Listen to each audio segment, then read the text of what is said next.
You never meet anyone by accident. What you feel, what you carry, and what remains unresolved precisely draw the encounters you experience. This is not coincidence. It is the law of resonance in action. You attract what aligns with your inner state, whether you realize it or not. Even the most difficult relationships deliver messages the ego resists seeing, but the soul needs to hear. Carl Jung proposed that the most significant encounters are arranged by the soul long before bodies ever meet.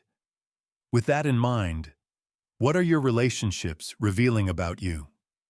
In this video, you will understand why certain bonds form, why some patterns keep repeating, and how those seemingly random encounters are actually deep reflections of your own psyche. So watch until the end, because once you understand how the law of resonance works in your relationships, you will stop calling coincidence what has always been the language of the unconscious. Most of us have experienced something similar. You are living your life normally when suddenly someone appears. A glance shared in a coffee shop, a conversation on the subway, a message sent by mistake. And from that moment on, nothing feels the same. It seems like coincidence, but it is not. These encounters that change the course of things follow no visible logic. They do not obey any plan, algorithm, or control. The feeling is different, as if it were already arranged, as if that presence was drawn closer even without conscious intention. It is as though an invisible thread connects two human experiences that until then existed in separate worlds. Carl Jung said that some connections occur before life even gives them a name. This is not poetry, but a theory about the unconscious. For Jung, something deeper operates beneath the surface of events, a symbolic intelligence that moves us toward what we need to live, learn, heal, or transform. Nothing occurs by chance, because chance in this sense is not random but meaningful. What you call fate may actually be your unconscious moving in harmony with the external world. There is a resonance between you and what you attract. This resonance is not visible or logical, yet it is real. It appears in the stories that repeat, in the people who arrive as mirrors, and in the connections that, even if brief, leave lasting impressions. When someone enters your life and stirs everything, whether for growth or for disruption, they did not appear randomly. Sometimes they bring the key to a process that has been locked away for years. At other times, they represent something you have not yet recognized within yourself. They may function as a mirror, a trigger, a messenger, or even a bridge, but they are never neutral or irrelevant. It is the self, the deepest center of the psyche, that attracts these encounters. It knows what the ego does not. It works through symbols, dreams, and synchronicities, often using the other person as a mirror to show what we cannot see alone. When you look closely at the path your life has taken, you will notice that the right people appeared at the most unlikely moments. They were not always easy or gentle, but they were always precise. The soul recognizes before the mind can name it, and when that happens, life's natural direction shifts. What comes to you aligns with what is vibrating inside. This is the essence of what is called the law of psychic resonance, the idea that our external experiences, especially human encounters, reflect the internal states of our psyche. It is not merely about energy in an esoteric sense, but about emotional, symbolic, and unconscious vibration. You attract what matches the psychic frequency of your inner field. That includes your wounds, unmet needs, unacknowledged desires, unresolved traumas, and repressed aspects. The other person often appears as an emotional mirror, reflecting exactly what you have not yet been able to see or accept within yourself. That is why certain people affect you deeply while others do not. and why some relationships feel natural while others are intensely challenging. The other is reflecting you, even if it does not seem obvious. This vibration is not visible or easily measured, yet it translates into symbols, patterns, and repetitions. The unconscious does not communicate linearly. It speaks through symbols, and the world around you becomes the stage where that language unfolds. Situations repeat, personality types repeat. Names, appearances, sensations of déjà vu. All of this may be the unconscious saying, there is still something here to be understood. A person's psychic field is not neutral. It emits signals, even silently, and those signals unconsciously attract people who vibrate at similar frequencies or who awaken something that needs to emerge. That is why you do not always attract what you consciously want. Often, you attract exactly what you are avoiding, not as punishment, but as vibrational coherence. This law also explains why certain bonds feel inevitable. Even when you try to distance yourself, something continues to insist. Even when it does not make sense rationally, emotionally it does. The connection happens at a level the mind cannot fully reach, and it is within that realm that the most transformative experiences unfold. Nothing that comes close is random. There is a hidden meaning in the relationships that leave a lasting mark. As unsettling as it may feel, there is precision in the encounters that occur, even the most difficult ones. The outer universe is not separate from you. It is the most honest mirror of what lives inside. Some encounters complete you, others confront you, but in almost all of them there is some form of rupture, as if someone touched exactly the part you usually hide. This is not coincidence, but psychic complementarity. Carl Jung observed that the ego is naturally limited. It constructs an identity based on choices. What you decide to be, what you display, what you believe is acceptable. Yet everything excluded out of fear, shame, or habit does not disappear. It sinks into the unconscious, and that is precisely what you tend to attract. The psyche seeks balance where the ego refuses recognition, drawing closer what is missing. The rational is drawn to the intuitive. The controlled meets the spontaneous. The pragmatic encounters the dreamer. This is not random. It is the unconscious saying, look at what you have left behind. Encounters with the opposite are not always smooth. They often bring friction, resistance, and even rejection. Because the other person is expressing something you do not accept in yourself, but that needs integration. The attraction arises from contrast, and within that contrast lies the potential for growth. The relationship with the opposite is an invitation to expand. You find yourself face to face with someone who breaks your patterns, challenges your beliefs, and disrupts your emotional logic.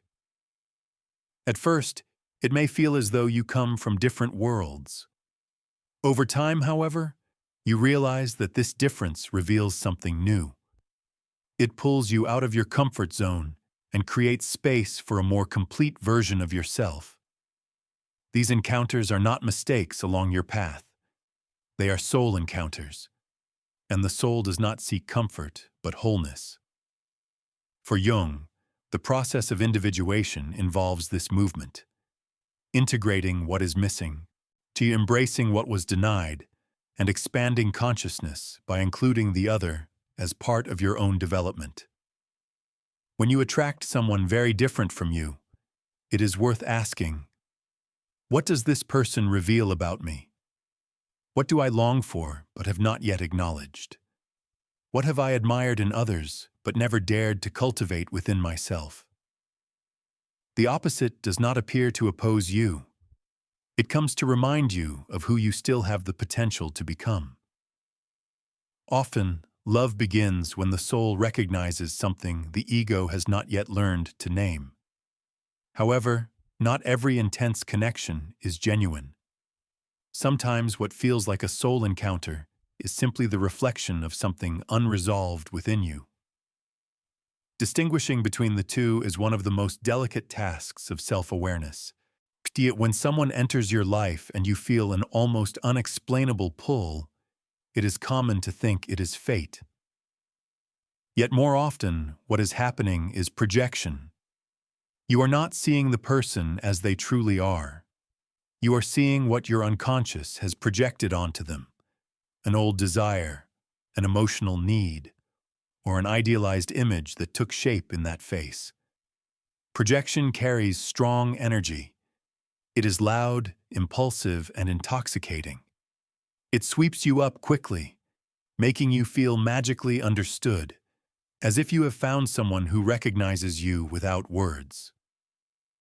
In reality, you are interacting with a part of yourself that has been activated, not with the other person as they truly exist.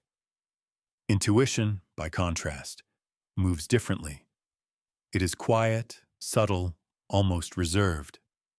When it is genuine, there is no rush or anxiety.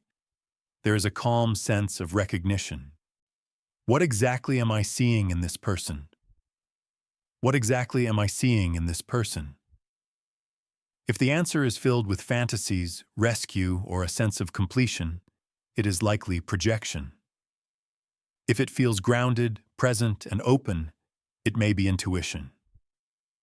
Awareness is the only reliable filter, and it activates only when you are courageous enough to explore your own inner emptiness.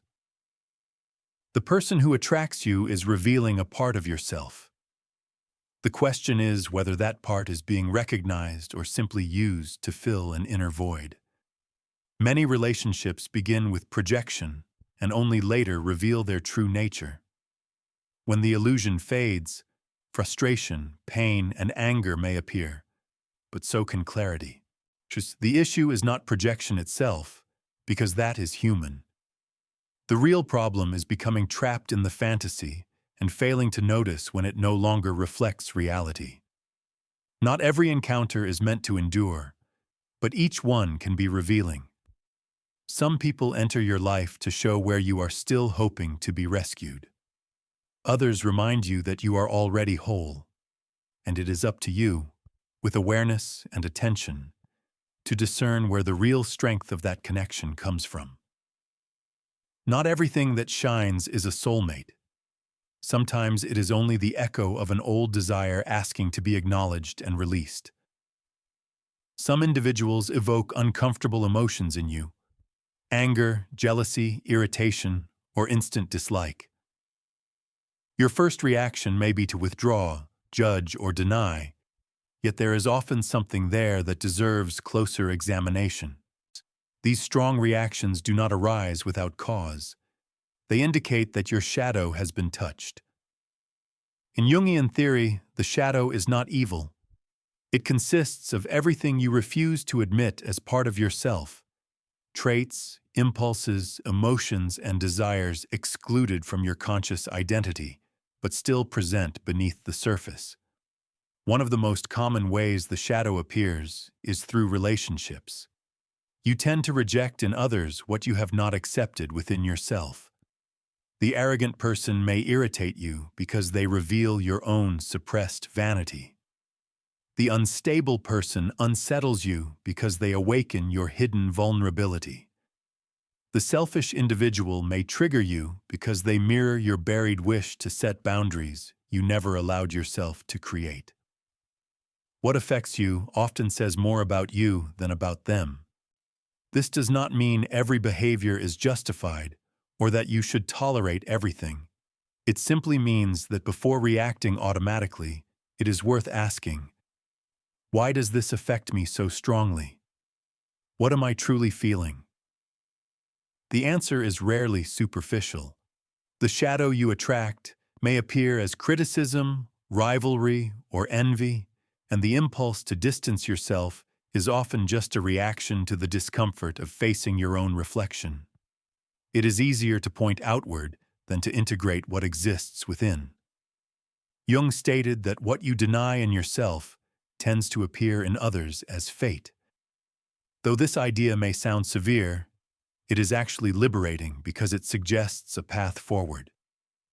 You do not need to repeat the same judgments, the same discomforts, or the same conflicts. You can observe what the other person activates in you and transform that tension into self-awareness. The most uncomfortable relationships can become the most instructive, not because they are pleasant, but because they reveal parts of you that were hidden. Only what surfaces can be examined, healed, and reintegrated. You do not have to like everyone, but you do need to understand why certain individuals affect you so deeply. Not every conflict is about the other person. Sometimes it concerns the part of you that still longs to be recognized, even if it hides behind quick judgment or harsh criticism. You may believe you are choosing freely and controlling your relationships, that you have learned from past experiences and are now different. Yet, without realizing it, you may find yourself in the same situations again, attracting similar people, reliving the same frustrations, and facing the same sense of emptiness. This is not bad luck. It is a pattern, and often it is guided by the unconscious. The unconscious repeats what remains unresolved. It quietly and precisely seeks situations resembling those that left deep emotional marks, especially those from childhood, early attachments, and first relational wounds. It repeats not out of cruelty, but because something still needs to be seen, processed, and transformed. You may rationalize, justify, and promise yourself that this time it will be different. However, if the core wound remains active, it will shape your decisions and distort your perception. It may lead you to believe you are falling in love when, in reality, you are pursuing an opportunity to heal old abandonment, unprocessed rejection, or the validation that never arrived. This is how cycles are formed, connecting with emotionally unavailable people, remaining in relationships that cause pain, or feeling invisible even when accompanied. Not because you desire suffering, but because on some level you are trying to symbolically resolve what was never healed. Repetition is the unconscious mind's attempt to complete what was left unfinished. It recreates familiar scenarios as if saying, "Perhaps this time it will work." Yet it rarely does, because healing does not come from forcing change outward, but from turning inward and recognizing what requires care. This is not your fault. It is part of your psychic structure. Once understood, however, it can be changed. The key is to observe the pattern with radical honesty. Why do I consistently choose people who are emotionally distant? Why do I accept less than I deserve? Why do I confuse intensity with love? Awareness interrupts the cycle, not in a magical way, but in a realistic one. It creates space for new choices that align with who you have become, not only with what you have endured. You are not condemned to your patterns, but to move beyond them, you must first recognize that for a long time, they have been deciding for you. Only when this becomes clear does the genuine possibility of a new story emerge, one in which relationships do not repeat the past, but respect who you are now. There is a book that connects closely with everything discussed here, The Power of Your Subconscious Mind by Joseph Murphy. It offers a clear understanding of why you attract certain people, patterns, and experiences. Murphy presents an idea that significantly changes how we perceive life. The subconscious mind largely drives our behaviors, decisions, and even the people we meet. It does not matter what you consciously claim to want. If, deep within, you hold beliefs of rejection, abandonment, scarcity, or unworthiness, those beliefs will resonate and shape what you attract. He compares the subconscious to fertile soil. Whatever you plant through repeated thoughts, strong emotions, and deep convictions grows into your reality. This connects directly to the law of resonance, because that inner seed vibrates and attracts external experiences that match it. Relationships, reunions, and recurring patterns do not occur randomly. They arise from what is vibrating within you, even if you are not yet fully aware of it. What is particularly interesting is Murphy's discussion of reprogramming the subconscious. In other words, when you change your core beliefs and begin to feed the mind with more conscious mental images and emotions, your inner vibration shifts, and consequently, so does what you attract. This perspective reveals that many of our relationships are not purely rational choices. They are mirrors, external expressions of what still requires healing, integration, or inner strengthening. If you feel trapped in cycles, repeatedly attracting the same type of person or reliving similar experiences, this book can open an important perspective. It is not superficial self-help, but a practical explanation of how the mind operates and how inner change gradually transforms outer reality. If you want to deepen your understanding of your patterns and connections, reading this book at some point can be highly valuable. Another important truth is that not every relationship comes to complete you. Some arrive to remind you that you are already whole. These are connections based not on lack, but on presence. They do not encourage fantasy or attempt to fill emotional voids.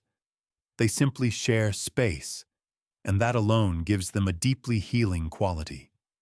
Relationships that truly heal are not necessarily the most intense or romantic. They are the ones in which you feel safe to be yourself without needing to perform. In them, there is genuine listening, respect for silence, and acceptance of your vulnerable parts. The other person does not attempt to fix you. They walk beside you while you rebuild yourself. Such connections awaken what Jung described as the healer archetype, an inner pattern that activates when you are with someone who listens without judgment, accepts without trying to reshape you, and acknowledges your pain without fear. Being with someone like this can feel like arriving at a place where you can finally breathe. Yet even these relationships can be challenging, because true healing does not come from comfort alone, but from presence. Sometimes the other person will reveal how far you have drifted from yourself. They will touch the parts you try to conceal, not to hurt you, but to bring them into awareness. When this revelation is held with care, it begins to reorganize what once felt fragmented. It is common to expect others to fill what feels missing within us.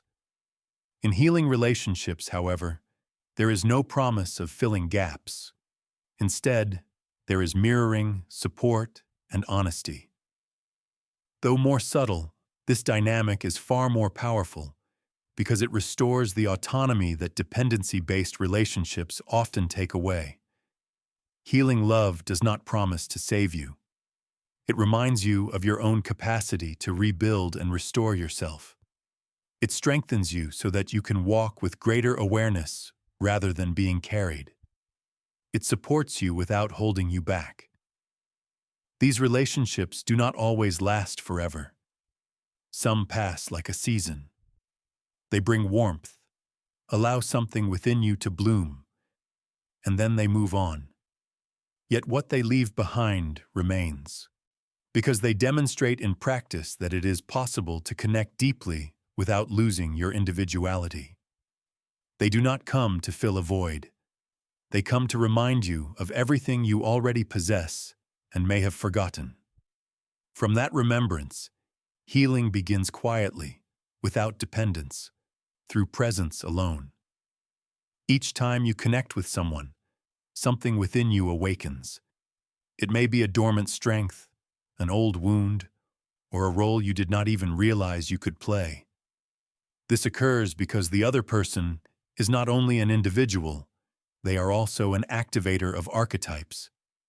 In Jungian language, Archetypes are universal structures residing in the collective unconscious. Patterns of behavior, symbolic images, and deep emotional blueprints that everyone carries. When someone enters your life, they may awaken the hero, the caregiver, the rebel, the victim, the sage, or the wounded child. This awakening is rarely conscious at first. You simply feel it. You may feel compelled to protect them or to be protected by them. You might sense that you have become a guide, or that for the first time there is space to be vulnerable. At times you fall more in love with the role that person activates in you than with the person themselves. This explains why certain connections feel so intense. They place you in contact with hidden aspects of your own soul. These archetypes are not fixed. They shift as the relationship evolves. The same person can make you feel strong one day and deeply shaken the next. That does not mean the bond was false. It means it touched different layers of your being. The person is the spark, but the fire belongs to you. It is easy to mistake that for love. Often, however, what is happening is an encounter between internal images. You are not only relating to the other, you are relating to what they awaken in you, what they symbolize, and what they emotionally represent. That is why certain encounters leave a lasting impression. Not because the story endured, but because they activated a part of your soul you did not know how to name. Once awakened, that part does not return to sleep. It transforms how you see, connect, and exist. These activations are part of the individuation process, because through them you gradually encounter the many voices living within you. You are not only who you have chosen to be, you are also everything you still have the potential to become. The other, through their presence, provokes that becoming. You do not meet people by accident. You meet living mirrors of your own fragments, and each offers an opportunity to become more whole, more aware, and more authentic. Not all love is meant to remain. Some arrives to break you open, and even so, it holds significance. There are encounters not meant to last, but to transform. They come like fire, burning away what no longer serves, and then they depart. They may leave silence, emptiness, and longing, but they also create space. These intense connections that shake your foundations are often the self acting through a necessary rupture. The ego seeks permanence and safety, but the soul seeks truth and movement. When life becomes stagnant, love can arrive like an earthquake, an emotional alchemy that reshapes everything inside. You may believe you lost someone, yet what you truly lost was an outdated version of yourself, a part that no longer fit, but that you could not release on your own. This is the role of certain encounters, to destabilize so that you can be freed. Not because the other person intended it, but because the energy of the bond carried that purpose. The pain of separation does not mean the love was meaningless. On the contrary, it may indicate that it fulfilled its role, bringing hidden elements to the surface, exposing fragile, dependent, or idealized parts, and breaking illusions so that something new could emerge. It is difficult to accept that some stories do not end happily in the traditional sense. Yet perhaps the real resolution lies elsewhere, in the clarity that remains, the strength that develops, and the expanded awareness that follows. Not every loss is an ending. Some are disguised beginnings. Carl Jung considered this type of rupture part of the individuation journey. Emotional collapse can mark the start of inner realignment. When love breaks, it reveals what was misaligned and prepares the ground for something more authentic, conscious, and whole. Some people love you so deeply that, even without realizing it, they accept the role of breaking you, pushing you beyond your comfort zone, pulling you away from a path that was no longer yours and forcing a form of rebirth. As painful as it is, this too can be a form of love. These encounters are not errors in your destiny. They are profound alignments. When viewed with emotional maturity, you may see that the breaking was necessary because only through it could something more genuine be rebuilt. Some individuals come only for a season. They do not stay, follow, or become part of your daily life. Still, they leave a permanent mark. They fulfill a function, open a door, and awaken a part of you that was asleep. When they leave, they seem to leave silence, but over time that silence reveals itself as learning. Not every bond is meant to endure. Some are passages, brief, intense, and precise cycles. The soul understands that certain presences are necessary only for a period. Beyond that point, remaining would mean forcing what has already ended. The ego clings, but the soul understands and releases. Accepting the end of a cycle does not diminish its value. Rather, it honors what was lived without needing it to continue. From this place, forgiveness can arise, not as excuse, but as liberation. When you forgive, you release the invisible thread that still binds you to the past. You do not erase what occurred, but you stop carrying the weight of what cannot be changed. Forgiveness does not mean justifying mistakes or ignoring pain. It means choosing not to nourish what has been harming you. It means recognizing that the other acted with the level of awareness they possessed, and so did you. True forgiveness is not about them. It is about you and the peace you decide to cultivate within. Gratitude is not romanticizing, it is acknowledgement. It is looking back and realizing that, despite the pain, something shifted, something awakened, something inside you matured, even if it came through tears and silence. Some people taught you through love, others through absence, yet all contributed in some way to your journey. Life moves in cycles, and every relationship that arrives brings a lesson. Some show you what love is, others show you what it is not. Some heal, others break, but all shape you. When you learn to feel gratitude even for those that hurt you, something changes. Anger fades, attachment weakens, and the heart creates space for the new. Not everything needs to last to hold value. Sometimes it is enough to recognize, thank you for passing through, even if you did not stay, and then continue with greater lightness, clarity, and wholeness. The soul understands that what came arrived at the right moment and left when the lesson was complete. In the end, very little was random. The people who arrived, those who stayed, and those who left all resonated with something already vibrating within you. Some came with gentleness, others like a storm. Some lifted you, others broke you apart. Yet all touched you in ways that changed something inside. You attracted what you needed to experience, even when it hurt, felt unfair, or made no sense. The unconscious moves through paths that logic cannot reach, which is why clarity often arrives only after the dust settles. Pain becomes a signal, chaos becomes a story, and the other becomes a mirror. Every encounter carries a purpose: to awaken, reveal, teach, challenge, heal, or rupture, sometimes all at once.